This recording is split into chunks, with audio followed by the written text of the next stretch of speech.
Allez, je démarre. Effectivement, peut-être redire des choses qui vont paraître évidentes, hein, on enfonce un peu des portes ouvertes, mais quand on veut, il n'y a pas de raison pour aller à l'international. Pour moi, je crois que au départ, c'est la volonté de développer son chiffre d'affaires, de faire croître les volumes de fabrication de son entreprise. On est dans une démarche de croissance. Ça me paraît la base. C'est peut-être la volonté d'ouvrir son entreprise aussi, pas uniquement sur le monde, mais en interne, pouvoir innover, avec la nécessité aussi d'adapter des produits qui correspondent mieux au pays qu'on cible. Donc ça, cette démarche d'innovation, elle est très présente aussi, elle est très liée à l'international, je crois. Évidemment, c'est améliorer sa notoriété, puisqu'on sort de la notoriété nationale pour partir sur une notoriété internationale. Et puis sans être trop long, je dirais que c'est aussi se confronter à l'exigence de marchés sur lesquels on n'est pas attendu. On peut être connu sur son marché local, on ne nous attend pas sur les marchés à l'export, et donc c'est se confronter à ce niveau d'exigence nouveau. Voilà, je ne sais pas ce que vous en pensez, Guy et Michel, Guy et Christophe. Pour notre part, oui, je suis complètement d'accord. Le premier point d'entrée, bien sûr, premier élément de motivation, c'est développer le business. Sinon, on ne fera pas tout ça et on ne sera pas dans le commerce. Mais assez rapidement vient derrière l'intérêt d'exercer sa curiosité, d'avoir une culture élargie dans l'entreprise qui diffuse à travers d'avoir un nombre limité de points de contact et puis de fil en aiguille d'entreprise. En tout cas, c'est comme ça que ça s'est passé chez nous, avec un niveau encore limité, ce que je disais tout à l'heure, d'exportation, mais néanmoins, cette acculturation progressive de l'entreprise tournée vers l'international, c'est un élément à la fois qui apporte de la structure, des besoins de méthode, des besoins de construire un projet et de faire le nécessaire pour y réussir, et ça agrège progressivement un nombre plus important de collaborateurs en donnant de l'attractivité au poste. Christophe? Il y a déjà beaucoup de choses qui ont été dites. C'est clair que quand on fait de l'export, à un moment donné, on se retrouve aussi confronté à un certain nombre de difficultés si on veut vraiment développer notre chiffre d'affaires. Et l'étape d'après de faire de l'export, c'est s'internationaliser, c'est-à-dire commencer à s'installer dans les pays dans lesquels on voit le plus grand potentiel et où on a aussi souvent les plus grosses barrières, notamment des barrières douanières ou des barrières de transport. Donc voilà, et là je suis tout à fait d'accord avec ce que disait Guy aussi, c'était l'intérêt aussi pour tout le monde, tous les gens de l'entreprise, à devenir en fait habitués à travailler avec des cultures étrangères, et ça donne une autre dimension en fait dans l'entreprise. C'est déjà pas facile de vouloir exporter, donc ça c'est déjà la base. Et avant tout, effectivement, il faut aller voir les pays. C'est-à-dire, une fois qu'on connaît bien son produit, qu'on connaît ses concurrents, derrière, il faut absolument aller sur le terrain et voir comment ça se passe pour voir si en fait on va avoir de la valeur ajoutée et amener son produit sur un nouveau marché.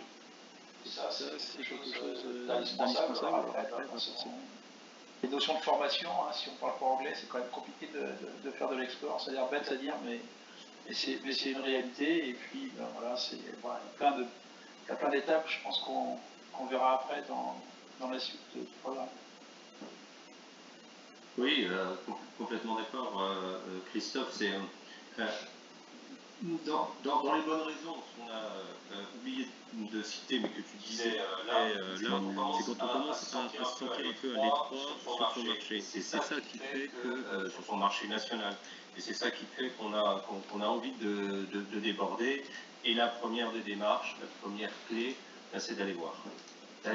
Alors, on peut y aller de façon un peu touriste, sans méthode. Bon, je suis pas sûr que ça réussisse bien, Donc généralement, la démarche, c'est de s'entourer, d'aller voir manière internationale, d'aller voir dans son écosystème en fait, qui fait déjà un petit peu d'export et comment je peux faire utilement un petit voyage d'études.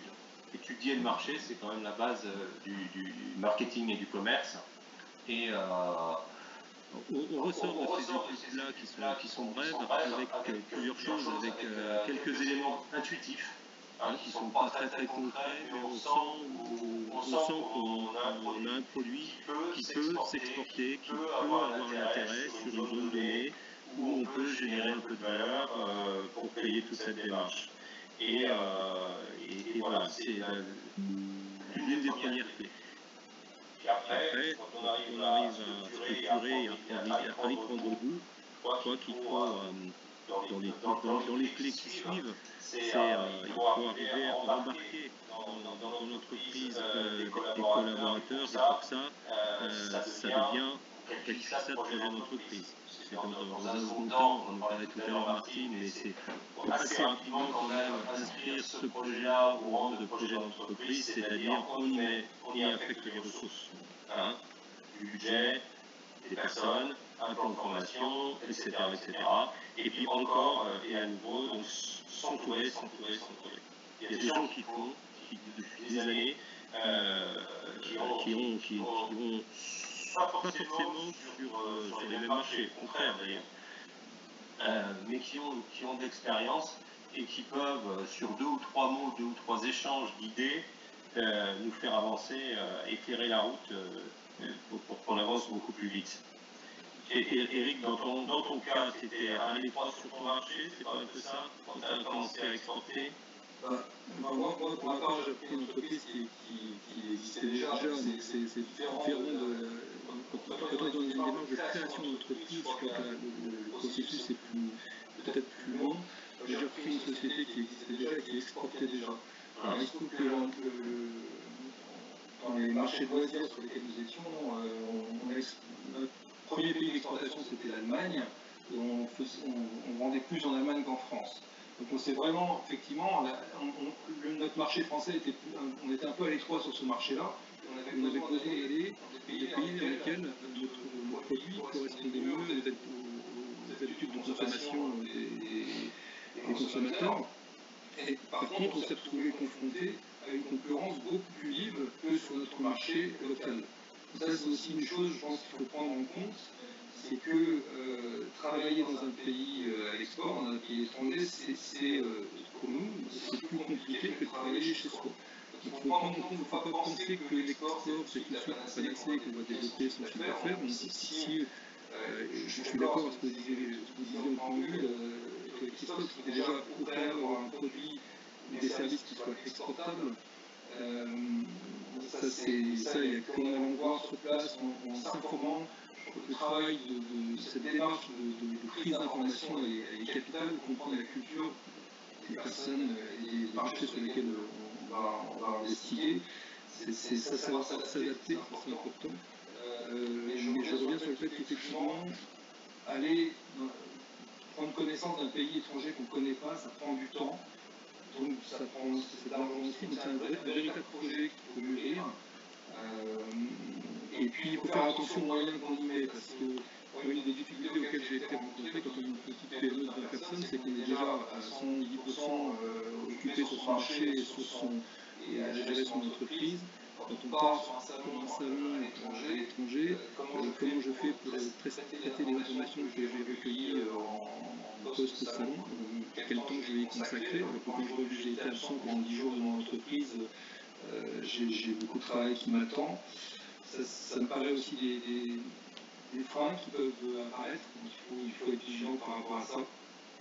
Et puis la notion dont tu en parlais, Guy, ne pas y aller seul, je crois que effectivement on peut y aller, comme tu disais, un peu en touriste pour avoir en donnant le vent, en sens du vent, et je pense qu'après il faut structurer les choses. C'est important de définir une stratégie claire, de ne pas se disperser, parce qu'on peut essayer d'aller conquérir le monde entier, mais je pense qu'il faut peut-être commencer par le cercle concentrique, commencer par les pays avoisinants, à moins d'avoir une spécificité particulière sur un marché cible, et là, il faut se concentrer sur ce marché-là. Et puis, ne pas hésiter à s'appuyer sur les dispositifs qui sont mis à notre disposition, tous les dispositifs d'appui à l'export qui sont là pour nous aider. Vous parlez des partenaires qu'on a sur cette opération International Week, la Team France Export notamment, le réseau des CCI et les clubs export, effectivement, parce que là, c'est là que vous allez pouvoir acquérir du témoignage et de l'aide d'entreprises qui exportent déjà. Ne pas hésiter à se faire accompagner. Et puis l'autre chose que je retiendrai dans les clés pour débuter à l'export, c'est aussi qu'il va falloir parler anglais, évidemment, parler les langues étrangères, donc s'appuyer sur des collaborateurs qui vont pouvoir avoir cette compétence-là, mais aussi adapter sa communication. Je pense que c'est important. Si on veut se faire connaître, il faut que les gens puissent nous comprendre. Donc ça, c'est une démarche qui est très importante. Je reprendrai juste la parole pour un point que tu viens d'évoquer. Se faire entourer, et notamment donc avec les conseillers export, contraint dans le sens positif du terme, à un peu de méthode.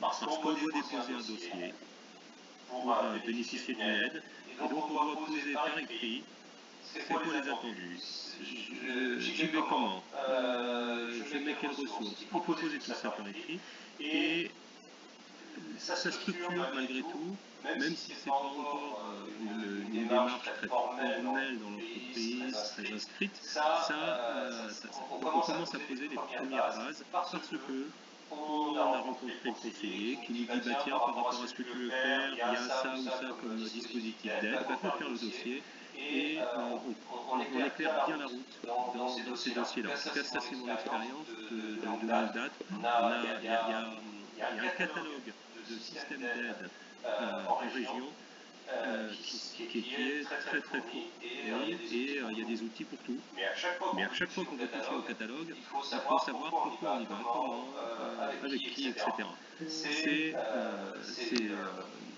Ça donne une éducation à l'export et à la démarche qui est véritablement structurante, en tout cas pour l'expérience que j'ai. La richesse déjà pour l'ensemble des salariés de l'entreprise, et notamment quand on est dans une démarche déjà de vente export, le retour que font les gens qui sont sur le terrain, qui sont souvent des commerciaux, vers les gens qui sont à l'intérieur de l'entreprise, sont des choses très importantes. Quoi qu'on en dise, c'est toujours une fierté d'exporter. Et c'est une fierté très importante, encore plus quand on est une PME. Ça fait depuis 1984 que SERAP travaille au Japon. Je peux vous assurer que ça a été extrêmement important pour le développement de l'entreprise, parce que c'est des clients qui sont toujours très exigeants et qui nous ont obligés à grandir et à être plus rigoureux, notamment. Et ça a été un point très fort pour réussir, notamment sur le marché français. C'est-à-dire avoir des performances plus importantes et meilleures que celles de tous nos concurrents. Comme le disait Eric, la concurrence souvent extérieure, c'est très variable. Ça peut être soit beaucoup plus simple si c'est un marché où on est les premiers arrivés, mais s'il y a déjà des concurrents sur le terrain, c'est souvent très révélateur aussi de tout ce qu'on doit faire pour progresser. Donc pour moi, c'est effectivement que des bénéfices. Il faut aussi considérer ça comme un investissement, puisque avant de se retrouver par rapport à tout ce qui doit être mis en œuvre pour réussir, il faut beaucoup de patience et de résilience. Mais c'est formidable. Alors, quand on a en plus des filiales étrangères, là, c'est multiplié par 100. Alors, je vais rebondir, effectivement, filiale à l'étranger, donc pour nous c'est la première au Canada, c'est assez nouveau, 5 ans seulement, après 25 ans d'exportation en marge de l'activité, 15% je disais tout à l'heure. Ce qui reste quand même, effectivement, c'est que l'entreprise, dans son écosystème local, fait aussi preuve d'audace. À partir du moment où tu es exportateur, mais tu rentres dans une sorte de club d'audacieux, de gens qui vont pas peur, qui vont aller voir, qui apprennent la langue pour ça, l'anglais généralement. Voilà, ça fait qu'on structure une démarche d'entreprise. Et puis ça nous permet dans les bénéfices corollaires de rencontrer des gens formidables qui font le même métier que nous à l'international. Et si on a la chance de rentrer à Mayenne International, on les côtoie, ce qui est vachement sympa. C'est un petit coup de pub pour Mayenne International, mais c'est bien pour le faire aussi. Effectivement, je pense que les démarches internationales, ça fait progresser l'entreprise dans tous ces secteurs d'activité, et quelle que soit la taille de l'entreprise en fait. Je pense qu'il y a une chose importante, c'est que il paraît fondamental, c'est qu'il faut quand même que le dirigeant de l'entreprise soit vraiment porteur de cette stratégie, parce que s'il n'y a pas une vision globale dans l'entreprise, ça fonctionne moins bien quand même. On a beau avoir les collaborateurs les plus compétents du monde, s'il n'y a pas la volonté du dirigeant d'orienter son entreprise à l'international, c'est quand même compliqué. Donc il faut vraiment que ça rentre dans la stratégie de développement global de l'entreprise. Et après ça, effectivement, l'entreprise dans tous ces segments progresse en termes de qualité de produits, d'organisation. Je parlais de monter en compétence des collaborateurs, c'est aussi fondamental parce que si on veut vraiment répondre à nos clients qui sont au bout du monde, on est obligé de s'adapter.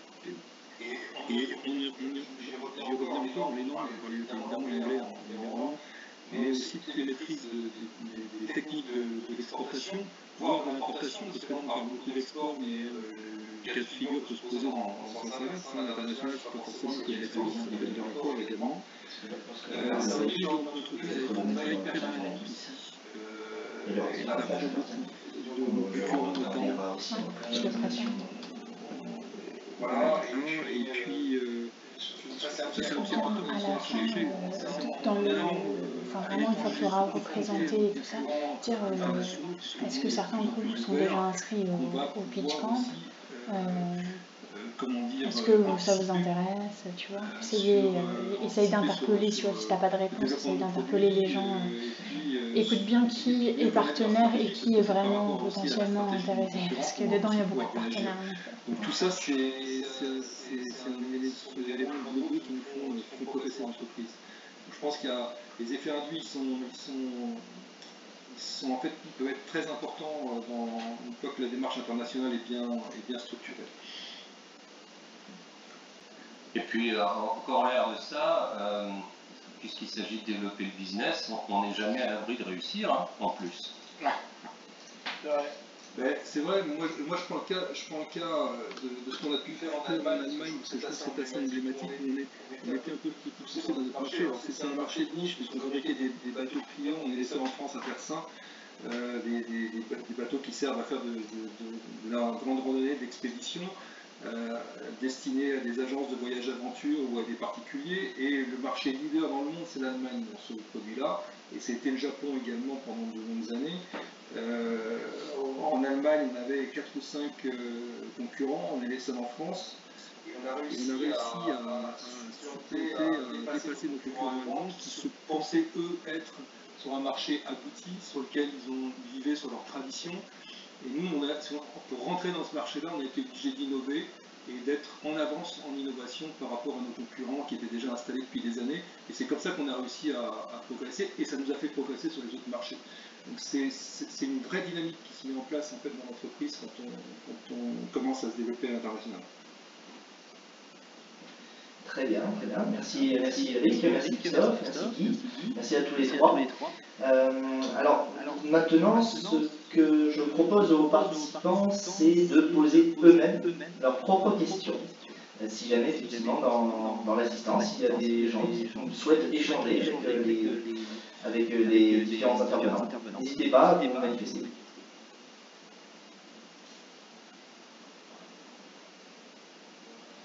Question, oui. Des réactions, parce que on n'a pas forcément la science infuse non plus.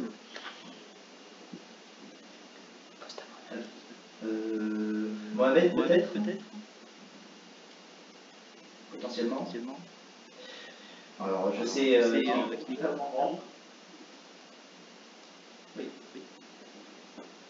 J'ai pas entendu, pardon. Ah, parfait. Alors, il est coutume de dire qu'on n'a pas de première question lors des conférences, mais plutôt des deuxièmes. Donc, je vais peut-être poser une question, la question suivante, qui serait, quelles ont été, en fait, même si vous avez déjà un petit peu répondu, les difficultés que vous avez pu rencontrer lorsque vous êtes lancé à l'international. Moi, clairement, la difficulté qui me viendrait en premier lieu, c'est justement cette tentation de dispersion, parce qu'on a envie de tout embrasser à la fois, et c'est d'arriver à gérer son temps, parce que c'est exporter, développer un business, c'est quand même assez chronophage, et si on n'est pas structuré suffisamment, on ne va pas oublier les choses. Et il n'y a pas pire situation que de démarrer un processus dans un pays d'exportation et de l'interrompre, en tout cas de ne pas le suivre correctement parce qu'on n'a pas le temps de le faire, parce qu'on est repris vite par son activité primaire. Et ça peut laisser une mauvaise impression à nos potentiels clients, nos distributeurs, parce qu'on ne suit pas bien les contacts qu'on a pu initier sur un salon ou sur une prospection, faute de temps. Ça, c'est une difficulté à laquelle j'ai été confronté, donc je pense qu'il faut y être vigilant. Voilà, et c'est vrai pour les petites entreprises, en fait.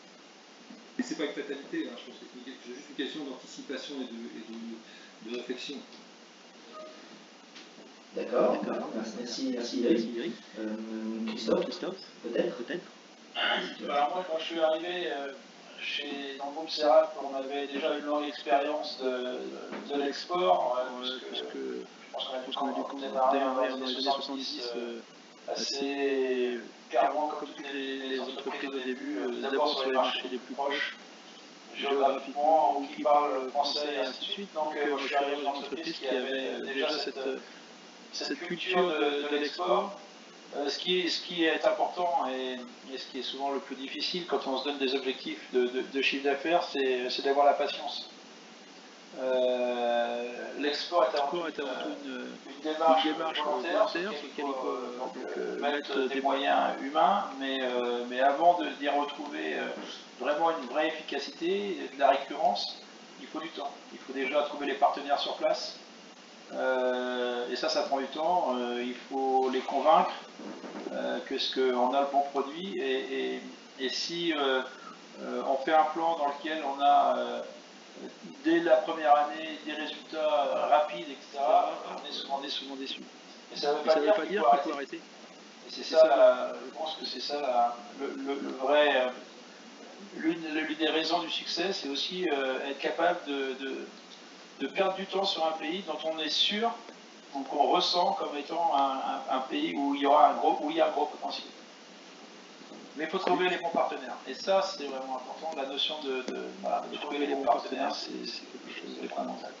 Je te rejoins là-dessus, Christophe, et ça, c'est effectivement long. On peut avoir la tendance, c'est pour ça que je disais tout à l'heure que travailler dans un pays étranger, c'est souvent plus compliqué que sur son marché local, parce qu'on ne connaît pas. Et on pourrait avoir, moi j'ai déjà assisté à ça, à venir prendre le premier partenaire venu qu'on a pu rencontrer sur un salon en disant tiens ça y est, enfin j'ai quelqu'un. Et il faut être très vigilant et je pense qu'il faut prendre le temps d'identifier, de savoir avec qui on va travailler. Ça demande du temps, ça demande de recroiser des informations, peut-être parfois avec des confrères ou des entreprises qu'on connaît qui travaillent aussi avec ces partenaires potentiels. Donc ça, c'est une vigilance importante de ne pas s'embarquer avec le premier venu sous prétexte qu'il est local. Ça, c'est parce qu'après, se désengager, c'est très compliqué. Donc il vaut mieux prendre le temps de faire les choses correctement et de bien identifier ses partenaires. Ça, c'est très important. Un point de différence entre vos activités, Christophe et Eric, et puis la mienne, c'est la nature du produit. Et je pense que ça intervient. Le type de produit que je propose au commerce, c'est un produit pas cher, vendu en grande quantité et avec des coûts associés en logique de flux, des coûts de transport associés donc, qui peuvent limiter l'export. Et donc la question en fait inverse de la première qu'on s'est posée tout à l'heure, elle s'impose à nous, c'est quelles sont les bonnes raisons d'importer pour un client étranger. En quoi l'offre produit dont je dispose va véritablement l'intéresser. Et si on inverse cette question-là, si vous avec un peu d'expérience, ça permet de cibler les pays où le profil de clients qui vont le mieux convenir, qui vont permettre de développer un flux justement d'affaires, sachant que dans mon cas, les intermédiaires ne sont pas véritablement envisageables. C'est le peu de valeur ajoutée qu'on peut trouver dans le flux à l'exportation est absorbé par les partenaires lorsqu'on est sur le profil de produit. Donc nous faisons nous du direct, ce qui ajoute au charme du truc, mais ce n'est pas si facile. Et il ne s'agit pas de cibler des partenaires, mais cibler des marchés en identifiant les clients en direct qui vont être susceptibles d'importer pour de bonnes raisons nos produits au prix où ils se trouvent. Voilà. C'est une petite différence. Et je pense qu'elle ne doit pas effrayer. Et la nature du produit doit intervenir dans la réflexion des nouveaux exportateurs. Très bien. Sachant que pour rebondir sur ce que tu dis, c'est qu'aussi quand on démarre dans un pays étranger, forcément ça induit une structuration d'un réseau de distribution différent. On a forcément, pas forcément, mais ça, dans le terme, on a forcément un maillon supplémentaire dans la chaîne de distribution, parce qu'il peut y avoir un importateur local. Peut-être 20 max, mais Pascal, si on veut faire un tour de table. La structure son prix de vente. Surtout quand on est sur un marché B2C, on a un prix grand public qu'on pratique en France, avec une marge donnée dans notre pays local, sur le marché français. Et quand il a fini, soit on est obligé de prendre des prix différents plus élevés quand on abonne le pays étranger, soit il faut qu'on abandonne des points de marge qu'on récupère sur le volume par ailleurs. Après, c'est des réflexions qu'il faut aussi prendre en compte. Comment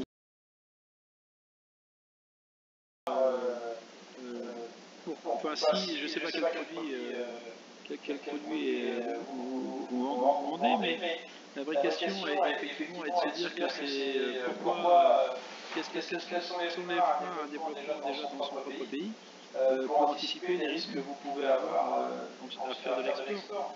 Quoi qu'il arrive, ça sera plus coûteux en temps, en énergie, en ressources de faire de l'export que de prendre sur le marché français. Sauf si on a un produit qui a je sais pas, une valeur ajoutée très importante pour le pays dans lequel vous voulez le vendre. Il n'y a pas de bonne raison, il n'y a pas de bonne réponse. D'accord. La seule chose, c'est qu'effectivement, si on a pu expérimenter sur son propre son pays, et bien développé commercialement, on a une assise qui nous permet d'explorer petit à petit d'autres pays. Là, comme disait Christophe, effectivement, je pense qu'il faut vraiment identifier le pays. T'as vu la deuxième question? Le service qu'on propose va vraiment s'adapter. Ça, je pense qu'effectivement, quand on démarre, on doit le ressentir un peu. Ça nécessite en fait d'aller creuser les choses. Mais je crois que c'est vraiment c'est une réponse qui est très adaptée. Il faut que la réponse adaptée au produit, à la prestation de service que vous proposez. Mais ça, quand on allons identifier un pays cible dans lequel les attentes des consommateurs ou des utilisateurs du produit vont peut-être plus fortes en France d'ailleurs, ça c'est vraiment, je crois que là, c'est difficile de faire une réponse toute faite. Il n'y a pas effectivement de recette, comme l'a dit, je crois, Christophe. Je voudrais simplement citer une entreprise qui est adhérente de Mayenne International, qui n'est quasiment pas implanté au niveau national et qui fait 99% de son chiffre d'affaires à l'export. Donc après, je dirais c'est résolument une question stratégique. Et le fait de ne pas être implanté sur le marché national, en sport, pour lui, c'est absolument pas rédhibitoire. France Bébé, pour pas le nommer. Oui, mais... Oups. Lui, effectivement, il fait quasiment que de l'export.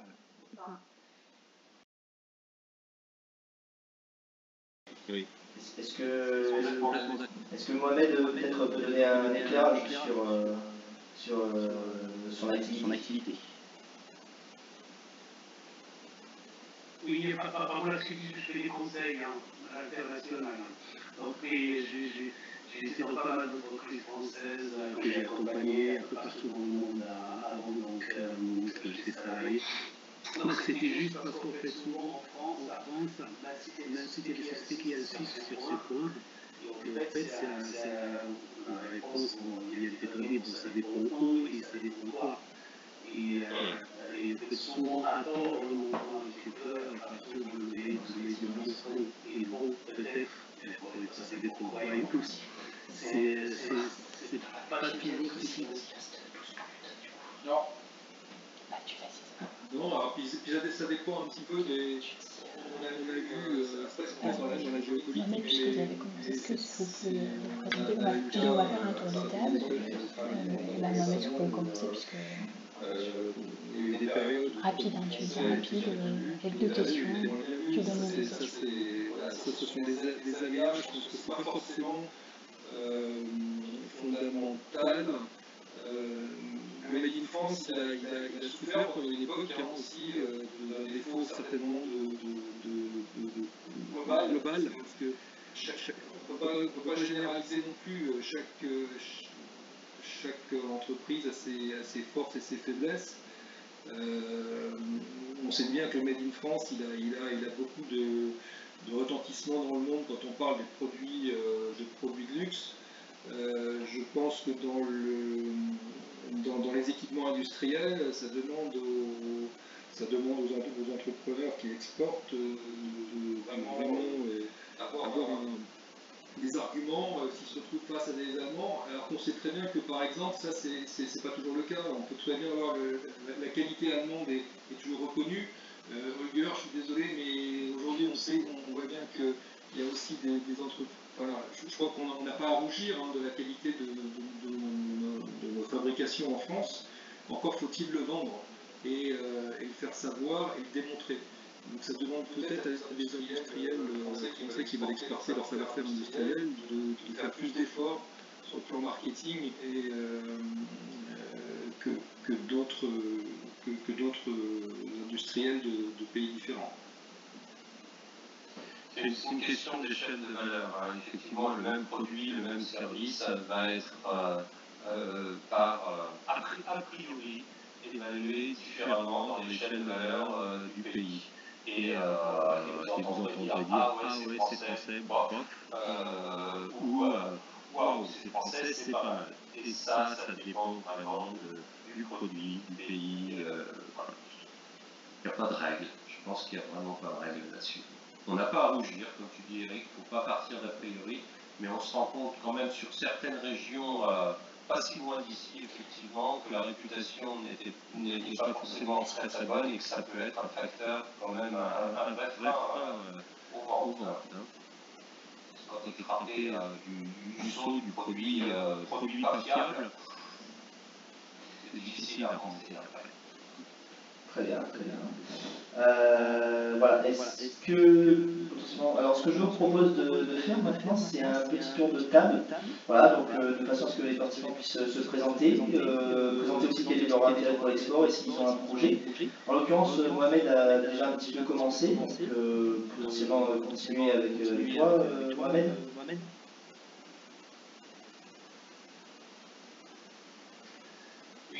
Oui, parce que je disais, si vous êtes j'ai fait de l'export, ce qui fait une trentaine d'années, donc j'ai accompagné des petites entreprises, j'ai fait grandir un peu parallèle, ce que je voulais faire un petit peu international, un peu partout, même si on s'organise, l'Amérique au Sud, essentiellement sur des produits, c'est beaucoup sur l'électronique. Et puis, depuis un an et demi maintenant, je fais plutôt d'accompagnement d'entreprise, donc primo exportatrice, pour utiliser un petit peu les données de leur performance commerciale internationale. Et je dispense aussi également des formations commerciales dans le centre commercial. Très bien. Très bien. Très bien, merci. Merci Mohamed. Est-ce que notre participant souhaite se présenter et donner présenter donc voilà son intérêt aussi pour les sports, son projet potentiellement. HPR. Ah, oui. Oui, bonjour, Pierre Mollec pour HPR Solutions. Donc nous sommes créateurs d'un cycle d'assistance électrique. Vous avez peut-être entendu parler ou vu déjà rouler dans les rues Laval. En fin de compte, à la mise en ligne de notre site internet, il s'est avéré qu'on a eu beaucoup de contacts avec l'Allemagne. Ça réagit très fort. Et donc du coup, c'est la question qu'on se pose d'aller en Allemagne pour participer à un salon, se rendre sur place pour vraiment aller sur le terrain et se rendre compte de l'intérêt du véhicule par rapport à l'utilisation et l'envie des futurs utilisateurs.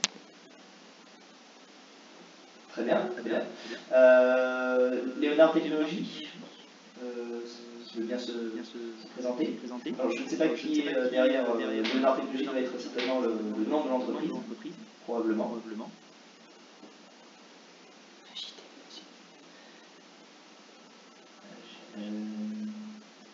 JTBO, actuellement. N'hésitez pas. Non, c'est pas moi, c'est IC. C'est pour ça. Je vois. Très bien.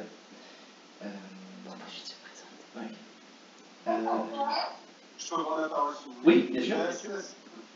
C'était MCT Hyper-Lyon.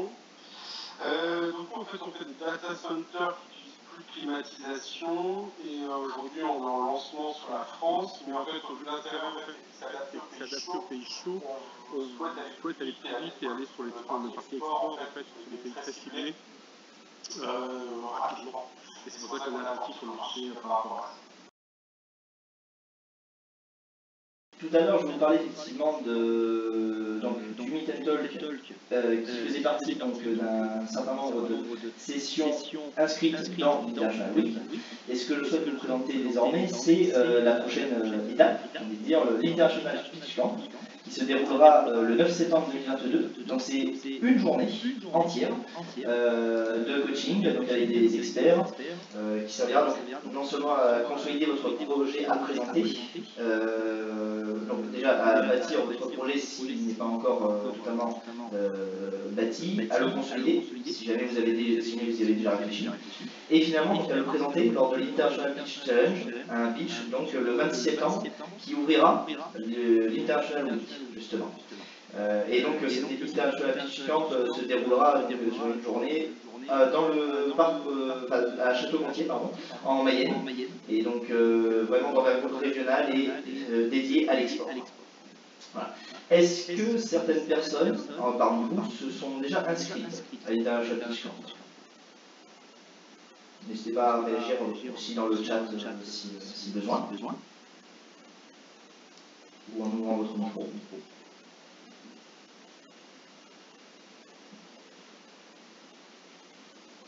Alors moi, je veux bien juste, Omar, Joël Thébault, le CIC West. Oui. Je veux bien quand même me présenter, parce qu'on est un des partenaires majeurs de l'événement. Bien sûr. Et donc moi, je suis inscrit aussi, mais pour évidemment accompagner les porteurs de projets dans la présentation de leur dossier. Et donc en quelques mots, moi, je suis chargé d'affaires internationales.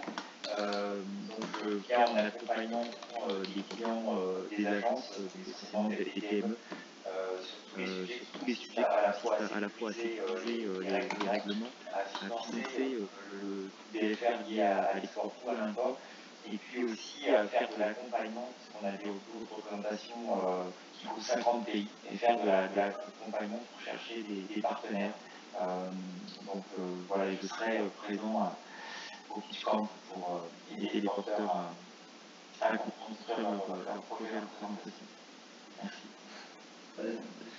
Merci à vous, en tout cas, effectivement, le CIC qui est un des principaux partenaires de l'événement.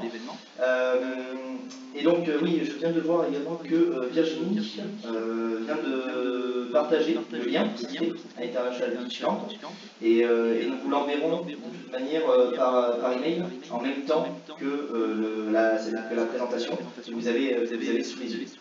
Voilà, en tout cas, n'hésitez pas vraiment, je vous invite fortement à vous inscrire, puisque c'est une grande opportunité de pouvoir présenter votre projet devant des grands acteurs de la région. Et voilà, en tout cas.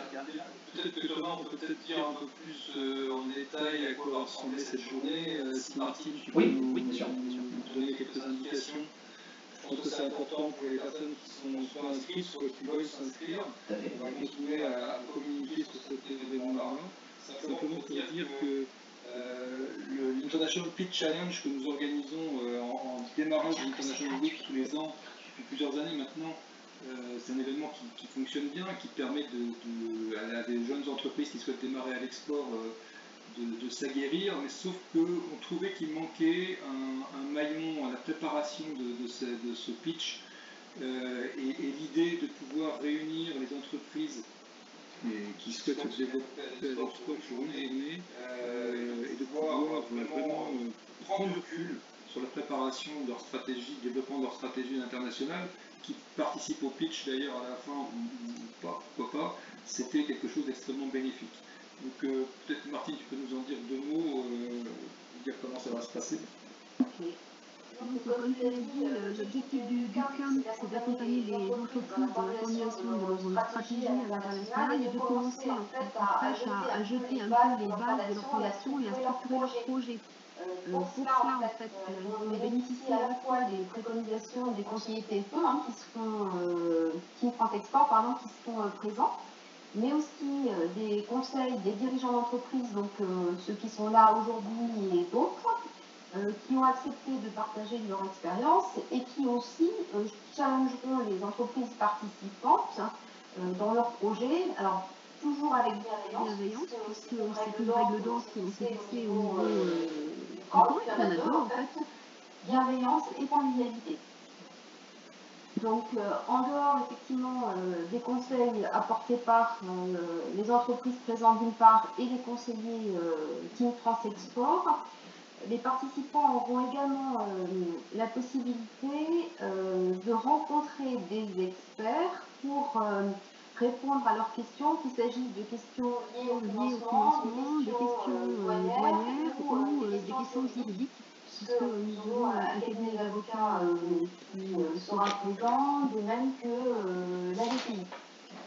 Donc tout le matin, en fait, les conseillers TFE vous accompagneront et partageront un petit peu leurs réflexions sur un certain nombre de questions. Avez-vous formulé votre ambition internationale, votre vision internationale telle partagée en interne, avez-vous déterminé votre offre, quels sont les produits concernés en fait par votre démarche internationale, quels sont les éléments de différenciation, avez-vous défini vos pays cibles, savez-vous quel circuit, quels modèles économiques vous allez appliquer, avez-vous défini votre objectif de chiffre d'affaires. Vous voyez des choses extrêmement concrètes qui vont vous aider donc à structurer votre démarche et à jeter les bases de votre plan d'action. Avez-vous établi un plan d'action marketing et commercial? Quelle est votre organisation? Est-ce que vous avez les moyens humains et financiers en phase avec votre ambition? Avez-vous défini un projet à l'export et savez-vous comment le financer? Donc voilà, donc à l'issue de toutes ces réflexions, vous serez en mesure de dire si vous êtes en capacité d'aller à l'international ou pas.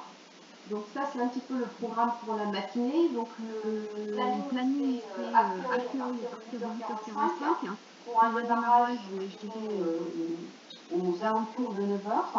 Donc toute la matinée sera dédiée à ces réflexions pour les prémices d'un plan d'action à l'international. Le déjeuner permettra effectivement de poursuivre les échanges entre les participants bien sûr, mais aussi avec les dirigeants d'entreprise et les experts. Et dans l'après-midi, nous passons en fait tout concrètement sur la partie pitch, avec une séquence de formation au pitch, et ensuite du travail individuel avec les intervenants et les entreprises pour travailler sur votre pitch. Et vous aurez la possibilité en fin de journée de faire en fait un pré-pitch qui sera quelque part une répétition pour la séquence finale de l'International Pitch Challenge qui lui se déroulera le 26 septembre. Pour rappel, le principe du pitch, c'est que vous disposez effectivement de 3 minutes pour présenter votre projet. C'est court, donc ça doit être synthétique, mais aussi convaincant. Ne pas passer trop de temps en fait sur la description de votre produit. Et à l'issue de ce pitch de 3 minutes, vous aurez 5 minutes pour répondre aux questions-réponses du jury qui sera complété de 8 personnes. Voilà, donc ça c'est le 26 septembre. Et les 4 meilleurs pitchers se verront remettre des lots d'une valeur de 20 000 € à chacun, pour 4. Donc n'hésitez pas, je le répète, c'est une belle opportunité, n'hésitez pas à vous inscrire. Voilà, c'est un et oui, effectivement, c'est gratuit également. C'est important. Oui. Alors, je ne sais pas si vous avez bien entendu la fin, mais oui, je le répète, c'est un événement qui est gratuit, financé donc par les différents partenaires de l'événement. Voilà. Donc, voilà, et finalement, si jamais vous avez besoin de plus d'informations, comme je vous l'ai dit un peu plus tôt, nous vous enverrons cette présentation et vous pourrez retrouver ici même les coordonnées à la fois de Martine, qui a pris la parole juste avant, et également de l'équipe Challengers, donc moi-même et Virginie, qui pourront également vous répondre à vos questions si besoin.